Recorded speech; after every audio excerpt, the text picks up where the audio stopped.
1990 தொடக்கம் 2000ஆம் ஆண்டு காலப்பகுதியில் இங்கிலாந்து அணிக்காக விளையாடின ஒரு முக்கியமான பிளேயர் தான் டரன் கஃப். இவர் பல டெஸ்ட் போட்டிகளை விளையாடியிருக்கிறார். குறிப்பாக இவர் 58 டெஸ்ட் மேட்சில் விளையாடி 229 விக்கெட் எடுக்கிறார். அது மாத்திரமல்லாமல் 235 விக்கெட்ஸை வந்துட்டு ஓடிஐ ஃபார்மேட்லேயும் எடுத்திருக்கிறார்.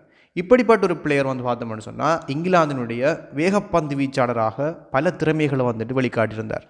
இந்த போட்டியில் பார்த்தோம்னு சொன்னால் சவுத் ஆப்பிரிக்காவுக்கு எதிரான போட்டி இதில் டரன் கஃப் மிக சிறப்பாக பந்து வீச்சாளராக கடமையாற்றினார். குறிப்பாக அவர் 2 விக்கெட்டை வீழ்த்திருந்தார். ஒன்று பார்த்தோம்னு சொன்னால் லேன்ஸ் க்ரூஸ்னர போல்ட் முறையிலான விக்கெட், அதே போல் அலன் டொனால்ட்ர போல்ட் முறையான விக்கெட்.